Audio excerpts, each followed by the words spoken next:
The jar on your counter looks harmless.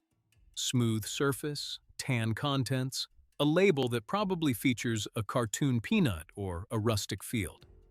You spread it on toast for your children before school.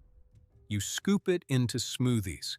You pack it into lunchboxes between two slices of bread and feel you have done something right.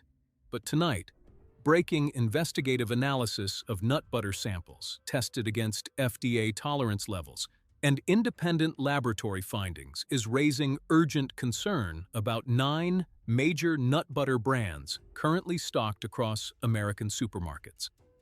The contaminant in question is not a preservative, not a sweetener, not an artificial color.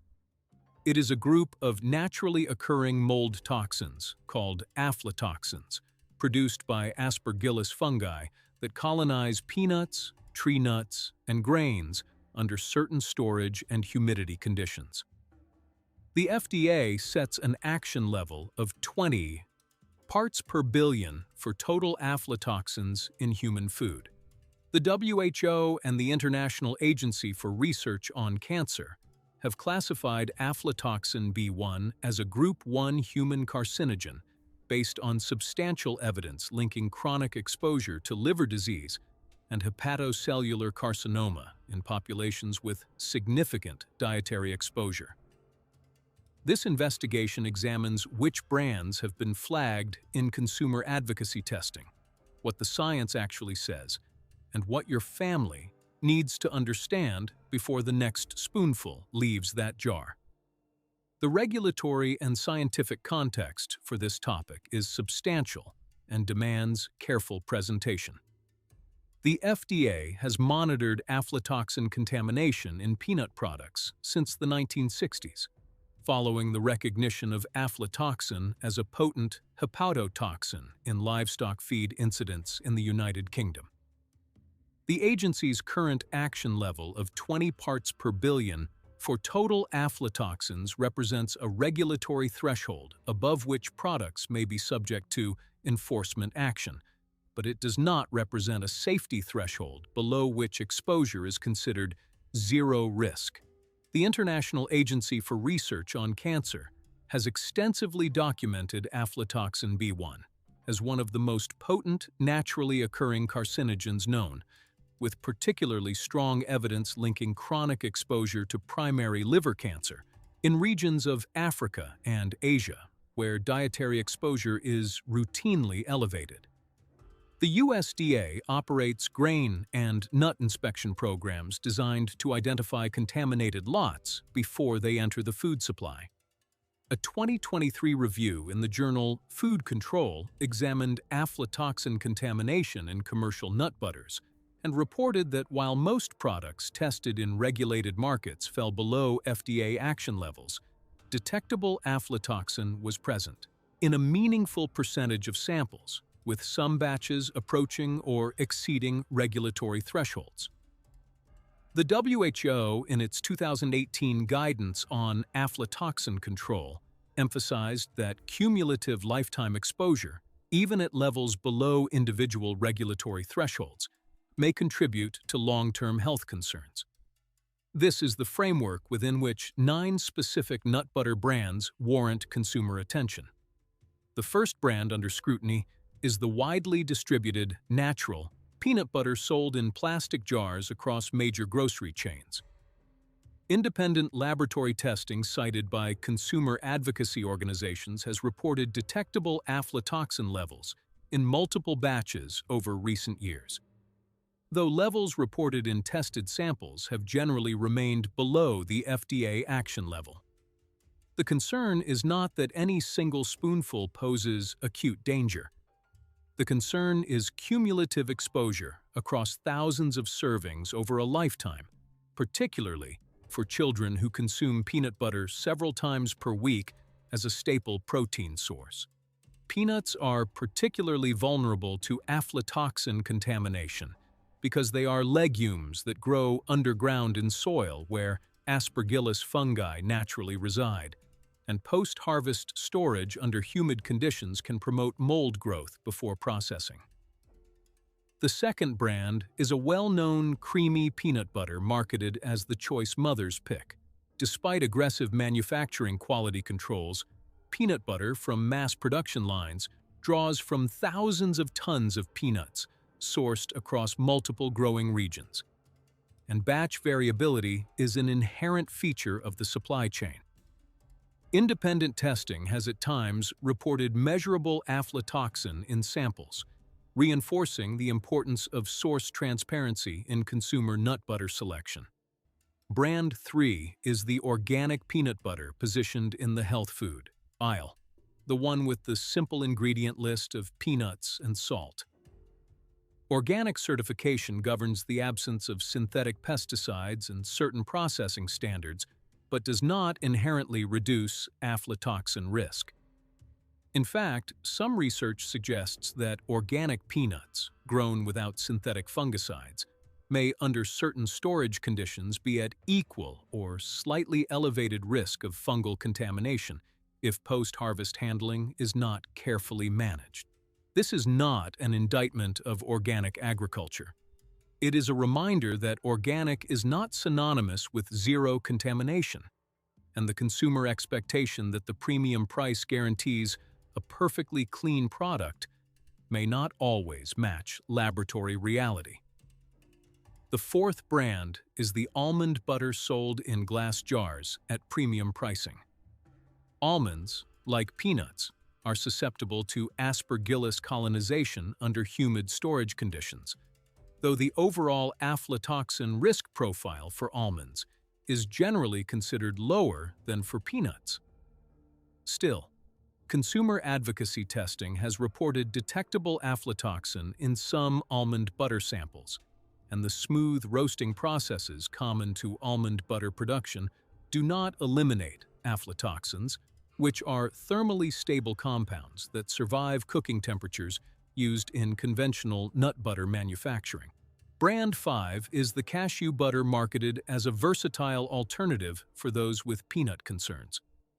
Cashews carry their own contamination considerations, including both potential aflatoxin presence and the possibility of other mycotoxins, depending on storage practices. Cashew processing involves shelling from a toxic outer coating that requires specific handling, and the supply chain complexity increases the variables that can affect final product quality.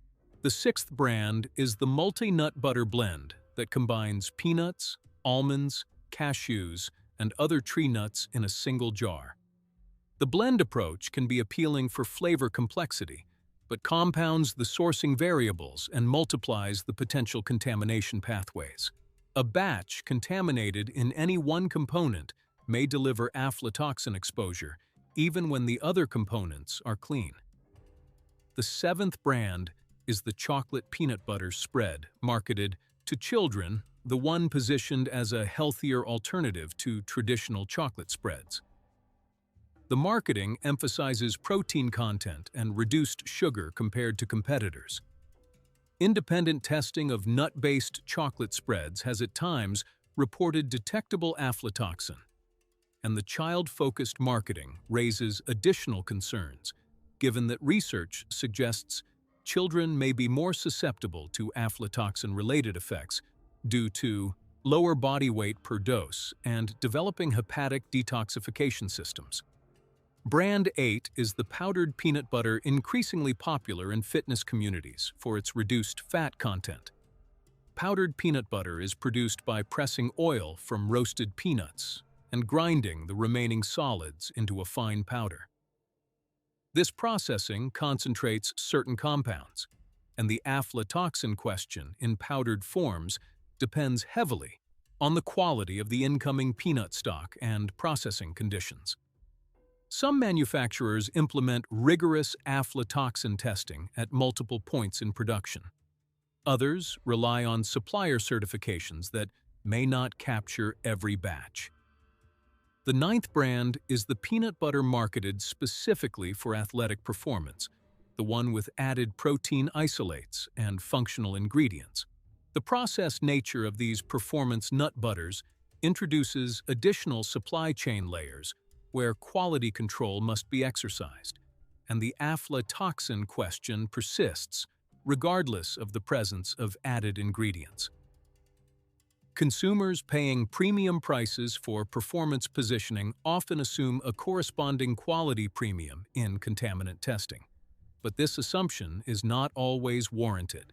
What aflatoxins actually do in the human body deserves careful explanation, because fear without understanding is not useful, and complacency born of ignorance is dangerous.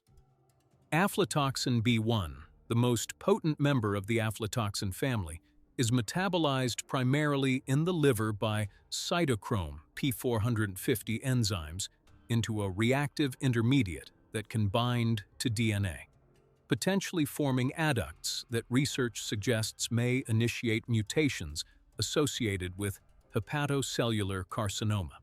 The strongest human evidence comes from regions where dietary aflatoxin exposure is chronic and substantial, particularly in parts of sub-Saharan Africa and Southeast Asia, where contaminated grain and peanut staples provide daily exposure.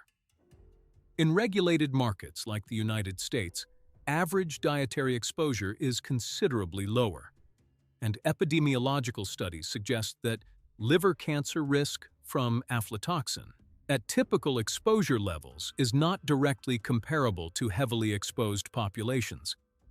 However, populations with pre-existing liver vulnerabilities, including those with chronic hepatitis B or C infection, alcohol-related liver changes, or non-alcoholic fatty liver disease, may represent more susceptible subgroups. The precautionary principle favors minimizing exposure where practical, particularly for children, who will carry the cumulative dose forward across a lifetime. Beyond aflatoxins themselves, the broader quality question in commercial nut butters involves hydrogenated oils, added sugars, palm oil sustainability concerns, and emulsifiers that research suggests may have their own implications. Many mainstream peanut butters contain hydrogenated vegetable oil, or palm oil, to prevent oil separation, along with added sugar and salt. While recent reformulations have reduced or eliminated partially hydrogenated trans fats in response to FDA action, fully hydrogenated oils and sugar additions remain common. The cleanest nut butters contain only the nut itself, sometimes with salt. Anything beyond that deserves examination. Studies suggest that the natural oil separation in single-ingredient nut butters is a feature, not a defect, indicating minimal processing and absence of industrial stabilizers. Stirring a jar of natural peanut butter for 30 seconds is a small inconvenience that reflects a markedly different product than the convenient mass-market version engineered for shelf stability and texture. The manufacturing supply chain for nut butters is worth understanding because it shapes the contamination landscape. Peanuts are grown predominantly in the southeastern United States, Argentina, China, and India, with significant trade flows between producing regions. Post-harvest, drying to below a critical moisture threshold is the primary intervention to prevent aspergillus growth. Storage facilities with proper humidity control, rapid processing, and batch testing for aflatoxins represent the quality-controlled end of the spectrum. Supply chains that involve longer storage, less testing, and variable sourcing represent elevated risk. Manufacturers purchasing peanuts at the lowest price point often source from spot markets where batch quality varies, and the resulting nut butter reflects that variability. Manufacturers committed to premium quality often maintain direct relationships with specific farms or cooperatives, implement aflatoxin testing at multiple stages, and reject batches that exceed internal thresholds lower than FDA action levels. The consumer rarely sees this difference on the label, but it exists in the finished product. Here are actionable steps your family can take, starting now. First, audit the nut butters currently in your pantry. Note the brand, the ingredient list, and any visible quality indicators such as oil separation, color uniformity, and aroma. Single-ingredient nut butters with natural oil separation represent a starting baseline for cleaner options. Second, prioritize brands that publicly disclose their aflatoxin testing protocols. Some premium nut butter manufacturers publish specifications that commit to testing below FDA action levels, sometimes significantly below, and provide lot-level transparency. When a company is proud of its testing, the information is usually accessible through customer service inquiries or company websites. Third, consider diversifying nut butter sources across your family's weekly consumption. Rotating between peanut butter, almond butter, cashew butter, sunflower seed butter, and pumpkin seed butter spreads the potential exposure across different supply chains and different mycotoxin risk profiles. Sunflower seed butter and pumpkin seed butter, being from seeds rather than tree nuts or legumes, have different contamination considerations and can be a useful addition to the rotation. Fourth, store nut butters properly. Refrigeration after opening slows oxidation and reduces the opportunity for any residual mold growth. A jar left at room temperature for months in a warm pantry provides conditions more favorable for unwanted biological activity than a refrigerated jar consumed within a reasonable time frame. Fifth, inspect each jar at use. Any visible mold, unusual smell, or off-taste warrants discarding the product rather than consuming it. Your senses are a useful first line of defense, even though aflatoxin itself cannot be detected by smell or taste. Sixth, consider making your own nut butter at home with sourced nuts from producers you trust.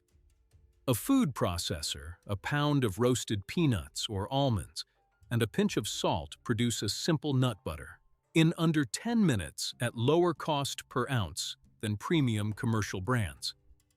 Seventh, for families with children who consume nut butter frequently, consider a family conversation about variety in protein sources.